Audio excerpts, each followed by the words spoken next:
दोस्तों, आज की इस वीडियो में हम जानने वाले हैं कि जो हमारा एसआईपी का इलेक्ट्रिसिटी बिल होता है, जिसे हम हिंदी में लघु उद्योग श्रेणी इलेक्ट्रिसिटी बिल भी बोलते हैं। तो दोस्तों, इस बिल को हम आज की इस वीडियो में पढ़ने वाले हैं और इसमें जो फ्यूल सरचार्ज होता है, विद्युत खर्च होता है, स्थायी शुल्क होता है, नगरीय संरक्षण उपकर होता है और नगरीय उपकर होता है, ये आदि के जो हमारे कर हैं, विद्युत खर्च हैं, इन्हें हम कैसे निकाल सकते हैं। दोस्तों, ये जो एसआईपी का यानी कि लघु उद्योग श्रेणी का जो इलेक्ट्रिसिटी बिल होता है, वह किन किन का आता है दोस्तों। अगर मान लीजिए आपके यहाँ पे कोई चक्की लगी है, कोई छोटा उद्योग है, तो दोस्तों आपका जो इलेक्ट्रिसिटी बिल है वह एसआईपी में आता है, क्योंकि वो एक छोटे उद्योगों की श्रेणी में आते हैं दोस्तों ये उद्योग, इसलिए वहाँ पे एसआईपी का इलेक्ट्रिसिटी बिल आता है। इसे हम स्मॉल इंडस्ट्रियल पावर भी बोलते हैं या फिर इसे हम स्मॉल स्केल इंडस्ट्रियल कैटेगरी भी बोलते हैं। ठीक है दोस्तों, तो आज की इस वीडियो में हम जिस बिल पे बात करने वाले हैं वो दोस्तों बिल ये है। ये दोस्तों हमारे पास एक इलेक्ट्रिसिटी बिल है जो कि एसआईपी का है। आज हम इसे पढ़ना सीखेंगे। यहाँ पे जो सबसे पहला कॉलम दिया है, ये यहाँ पे उपभोक्ता का नाम लिखा रहता है। जैसा कि यहाँ पे उपभोक्ता का नाम लिखा है ओम प्रकाश SO मंगलराम, यानी कि सन ऑफ मंगलराम। यहाँ पे उनका एड्रेस दिया है। यहाँ पे दोस्तों उपभोक्ता का मोबाइल नंबर दिया रहता है। ये देखिए यहाँ पे उपभोक्ता का मोबाइल नंबर दिया है और ये है दोस्तों बिलिंग स्थिति रेगुलर, यानी कि ये जो उपभोक्ता है इस कनेक्शन को रेगुलर यूज कर रहे हैं और ये कनेक्शन अभी हाल ही में रेगुलर यूज हो रहा है, तो इसलिए यहाँ पे रेगुलर लिखा है दोस्तों। ठीक है, यहाँ पे दोस्तों ईमेल है, अगर आप देना चाहें तो ईमेल यहाँ दे सकते हैं। उसके बाद है दोस्तों ये के नंबर।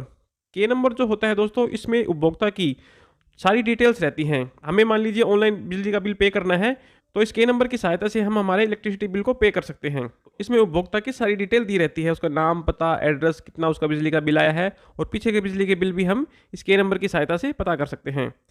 दूसरा है दोस्तों RSN नंबर। ये दोस्तों सर्विस नंबर होता है। जब उपभोक्ता ने अपनी फाइल इलेक्ट्रिसिटी का कनेक्शन लिया था तो उसमें फाइल लगाई थी, तब उसका RSN नंबर, फाइल नंबर ये था। ये है दोस्तों उसका सेवा क्रमांक, ये भी दोस्तों फाइल पे लगा रहता है। ये है दोस्तों अमानत राशि, यानी कि उपभोक्ता ने जब इलेक्ट्रिसिटी बोर्ड में बिजली के बिल के लिए अप्लाई किया था तो उसने यहाँ पे अमानत राशि यानी कि जो सिक्योरिटी जमा की थी, तो 7200 रुपये वहाँ पे सिक्योरिटी जमा की थी। और मान लीजिए उपभोक्ता कभी भी अपने कनेक्शन को कटवाना चाहता है परमानेंट, ठीक है, तो उसे ये 7200 रुपये वापस मिल जाते हैं दोस्तों। ये जो सिक्योरिटी के पैसे होते हैं वो वापस मिल जाते हैं। उसके बाद है दोस्तों वर्तमान खाता संख्या। ये दोस्तों उपभोक्ता की वर्तमान की खाता संख्या है बिजली के बिल की। जैसे दोस्तों बैंक में बैंक अकाउंट नंबर होता है, वैसे ही इलेक्ट्रिसिटी बोर्ड में हर उपभोक्ताओं का अकाउंट नंबर, ये खाता संख्या अलग अलग होती है। अगला है दोस्तों बिल माह, यानी कि कौन से महीने का बिल है। ये दोस्तों सितंबर 2023 का बिल है। इसके आगे है दोस्तों कुल बिल माह, यानी कि ये कुल कितने महीने का बिल है। ये दोस्तों 1 महीने का इलेक्ट्रिसिटी बिल है। दोस्तों जो हमारा घरेलू इलेक्ट्रिसिटी बिल होता है वो दोस्तों 2 महीने का आता है और ये है SIP का इलेक्ट्रिसिटी बिल। ये दोस्तों 1 महीने में एक इलेक्ट्रिसिटी बिल आता है। उसके बाद है फीडर कोड। जिस भी फीडर से उपभोक्ता की सप्लाई आ रही है उसका ये फीडर कोड होता है। ठीक है, अगला है दोस्तों टैरिफ कोड। ये NDS का अलग होता है, SIP का अलग होता है, MIP का अलग होता है। ये दोस्तों उनकी लैंग्वेज में एक टैरिफ कोड होता है। ये दोस्तों यहाँ पे देखिए लिखी है स्वीकृत श्रेणी, यानी कि हमने कौन सी कैटेगरी में हमारा बिजली का कनेक्शन लिया है, SIP यानी कि स्मॉल इंडस्ट्रियल पावर या फिर स्मॉल इंडस्ट्रियल कैटेगरी। ठीक है दोस्तों, ये है दोस्तों स्वीकृत लोड। उपभोक्ता ने कितना लोड लिया हुआ है इलेक्ट्रिसिटी बोर्ड से। यहाँ पे देखिए उपभोक्ता ने 12 HP का कनेक्शन लिया हुआ है, क्योंकि इनके पास जो इनकी शॉप है उसमें इन्होंने एक 10 HP की मोटर लगा रखी है, उसके लिए इन्होंने 12 HP का कनेक्शन लिया है।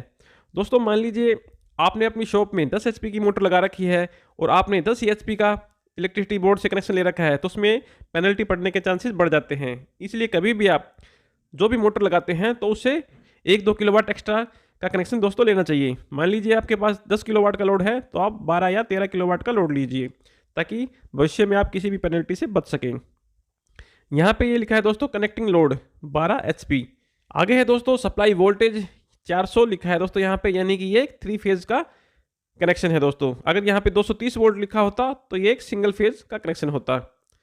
आगे है दोस्तों मीटरिंग वोल्टेज। हमारा मीटर कितनी वोल्टेज पर वर्क कर रहा है, 400 वोल्टेज पर वर्क कर रहा है। अगर सिंगल फेज होता तो 230 लिखा होता यहाँ पे। ये मीटर का टाइप है, ये कोई WCM टाइप का मीटर लगा है। उपभोक्ता की शॉप में एक WCM टाइप का मीटर लगा है। पावर फैक्टर दोस्तों SIP में यहाँ पे नहीं लिखा है, MIP और उससे बड़े कनेक्शन होते हैं उनमें यहाँ पे पावर फैक्टर लिखा रहता है। ये है दोस्तों औसत मासिक उपभोग 538 रुपये। ये दोस्तों पीछे के जो 12 महीने होते हैं उनका एक औसत मासिक उपभोग दिया रहता है, यानी कि पिछले 12 महीनों में यानी कि एक साल में जितनी भी रीडिंग कंजप्शन की है उनका एक औसत निकाला जाता है। मान लीजिए उपभोक्ता का कभी मीटर खराब हो जाता है तो इसके अकॉर्डिंग उपभोक्ता को उसका इलेक्ट्रिसिटी बिल पे किया जाता है। आगे लिखा है दोस्तों मीटर की स्थिति ओके, यानी कि यहाँ पे ये उपभोक्ता का मीटर जो है वो बिल्कुल ओके है।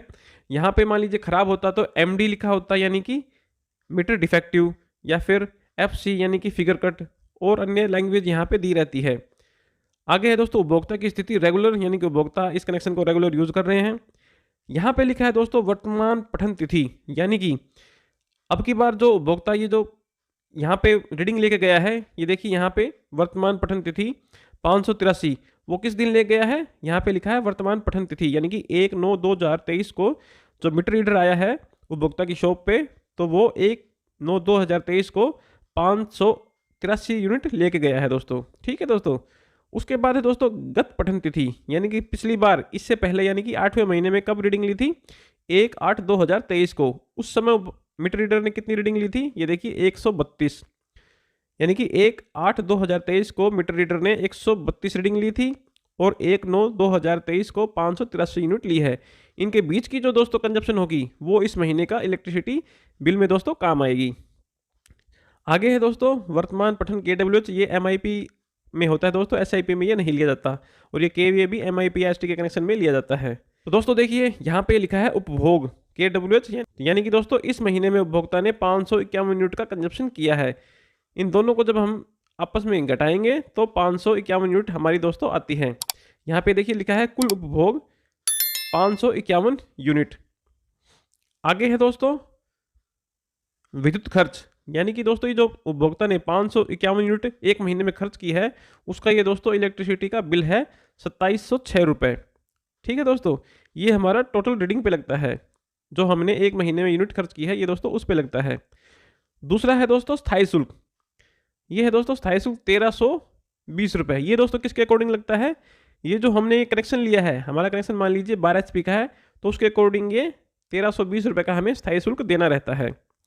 अगला है दोस्तों पावर फैक्टर सरचार्ज। अगर मान लीजिए आपका जो ये SIP का कनेक्शन है उसमें आपका पावर फैक्टर कम रहता है, यानी कि 90 से कम रहता है, तो यहाँ पे आपको पावर फैक्टर सरचार्ज देना रहता है। ये दोस्तों 100, 150, 500 रुपये तक आता है। अगर मान लीजिए आपका पावर फैक्टर एकदम सही है तो यहाँ पे आपका कोई चार्ज नहीं लगता। तो यहाँ पे उपभोक्ता का पावर फैक्टर एकदम सही है तो यहाँ पे उपभोक्ता को कोई भी पावर फैक्टर सरचार्ज नहीं लगा। यह है दोस्तों अनाधिकृत उपभोग राशि, ये दोस्तों यहाँ पे नहीं लगी है उपभोक्ता के, क्योंकि यहाँ पे उपभोक्ता का कोई बिजली का कनेक्शन नहीं कटा था।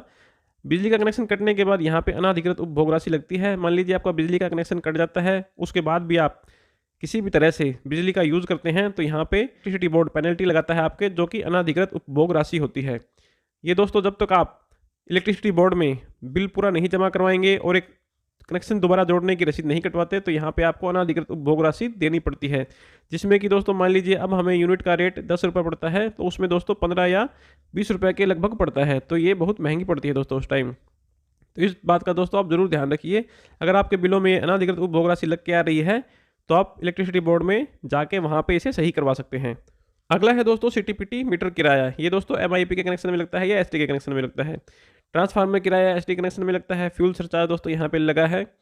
ये दोस्तों फ्यूल सरचार्ज जो होता है वो हमें जो SIP होता है उसमें दोस्तों 50 पैसे से अधिक लगता है, लेकिन जो घरेलू जो हमारे कनेक्शन होते हैं उसमें कईयों में 50 पैसे से कम भी लगता है। तो यहाँ पे जो हमारा फ्यूल सरचार्ज है लगभग हमें 70 पैसे पड़ा है दोस्तों।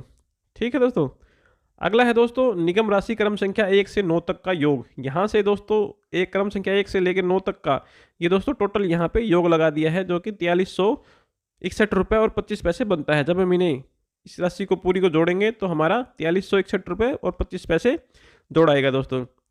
अगला है दोस्तों विद्युत शुल्क वर्तमान उपभोग पर 180 रुपये 40 पैसे। ये दोस्तों जो हमें विद्युत शुल्क होता है, चाहे आप कौन सी भी श्रेणी में हो, MIP, SIP, domestic, non domestic, किसी भी श्रेणी में हो, हमें ये 40 पैसे ही लगता है। ये देखिए दोस्तों यहाँ पे ये दिया है विद्युत शुल्क 40 पैसे ही लगता है दोस्तों हमें। ये पूरे देखिए यहाँ से लेके यहाँ तक ये देखिए दोस्तों ये घरेलू BPL है, ये घरेलू है, ये लघु घरेलू है, ये घरेलू है, ये अघरेलू यानी कि नॉन डोमेस्टिक, ये अघरेलू एक 5 किलोवाट से अधिक, ये भी नॉन डोमेस्टिक में आता है। जैसे कि शॉप का कनेक्शन होता है हमारा, ये देखिए रोड लाइट का है, ये कृषि मीटर एग्रीकल्चर एरिया का है, ये एग्रीकल्चर एरिया हॉर्स पावर में है, ये लघु उद्योग एसआईपी का है, ये मध्यम श्रेणी एमआईपी, ये भी एमआईपी, ये इलेक्ट्रिक व्हीकल चार्जिंग स्टेशन, ये देखिए सब में यहाँ पे 40 पैसे ही हमें लगा है। अगला है दोस्तों जल संरक्षण उपकर, यहाँ पे हमें लगा है 45 रुपये 10 पैसे। ये जो दोस्तों जल संरक्षण उपकर होता है ये हमें 10 पैसे लगता है, और ये जो नगरीय उपकर होता है ये हमें 15 पैसे के लगभग लगता है दोस्तों। और यहाँ पे क्रम संख्या 10 से लेकर 19 तक का योग यहाँ पे कितना आ गया, 4654 रुपये और 40 पैसे। इसमें दोस्तों क्या क्या और जुड़ गया है, हमारा विद्युत शुल्क, जल संरक्षण उपकर और नगरीय उपकर, ये तीनों जोड़ देते हैं तो हमारा 4654 रुपये दोस्तों हमारा बिजली का बिल बनता है। ये दोस्तों यहाँ पे लिखा है पिछले बिल की बकाया राशि। अगर मान लीजिए आपने पिछला बिल नहीं भरा होता तो यहाँ पे वो पिछले बिल की बकाया राशि लग के आती है। ठीक है दोस्तों। और ये है दोस्तों स्थगित बकाया चालू माह, ये इसमें दोस्तों नहीं लगा है, यानी कि हमारा कोई भी बकाया नहीं है। ये दोस्तों नियत तिथि तक दे कुल राशि 4654 रुपये, यानी कि इसकी दोस्तों जो डेट है लास्ट डेट बिल भरने की, यानी कि 26/9 है। अगर हम 26/9 से पहले पहले इस इलेक्ट्रिसिटी बिल को पे कर देते हैं तो हमें 4654 रुपये बिजली का बिल पे करना होगा। अगर मान लीजिए हमने बिल भरने में लेट कर दिया तो हमें विलम्ब सरचार्ज भुगतान 87 रुपये और 20 पैसे एक्स्ट्रा और देने होंगे। अगर मान लीजिए दोस्तों हम बिजली के बिल को भरने में लेट कर देते हैं तो हमें ये पेनल्टी देनी होती है, जो कि आपको दोस्तों पर मंथ 2 से 3% लगती है दोस्तों। इसमें 2 से 3% का ब्याज लगता है हमें। ठीक है दोस्तों। तो उसके बाद हमें 4742 रुपये का बिजली का बिल पे करना होगा। यहाँ पे लिखा है दोस्तों बिल जारी करने की तिथि 12/9/2023 और नियत भुगतान तिथि क्या है दोस्तों 26/9/2023, यानी कि इससे पहले पहले हमें इलेक्ट्रिसिटी बिल को पे करना होगा। अगला है दोस्तों गत 6 माह उपभोग यूनिट, यानी कि पिछले 6 महीने में हमने कितनी यूनिट का उपभोग किया है। यहाँ पे लिखा है, ये देखिए दोस्तों मार्च 2023 में 493, अप्रैल 2023 में 548, मई 2023 में 608, जून 2023 में 689 और जुलाई 2023 में 576, और ये है अगस्त 2023 में। यहाँ पे दोस्तों ये साफ दिखाई नहीं दे रहा मुझे कितना लिखा है। तो दोस्तों ये था हमारा एसआईपी का इलेक्ट्रिसिटी बिल, जिसे हम इस प्रकार से आसानी से पढ़ सकते हैं। दोस्तों इससे अगली वीडियो में हम ये जो हमारा 2706 रुपये कैसे निकालेंगे हम इसे, यानी कि जो हमारी 451 यूनिट पे 2706 रुपये कैसे निकालेंगे वो हम अगली वीडियो में समझेंगे। स्थायी शुल्क कैसे निकालेंगे ये हम दोस्तों अगली वीडियो में समझने वाले हैं। तो दोस्तों आशा करता हूँ आपको आज की हमारी यह वीडियो अच्छी लगी होगी। वीडियो अगर आपको अच्छी लगे तो प्लीज़ वीडियो को लाइक करें, और अगर आप हमारे चैनल पर नए हैं तो हमारे चैनल को सब्सक्राइब करना ना भूलें, क्योंकि दोस्तों मैं आपके लिए ऐसे इंटरेस्टिंग टॉपिक पर वीडियो लाता रहता हूँ। मिलते हैं अगली वीडियो में एक और नए टॉपिक के साथ। जय हिंद, जय भारत।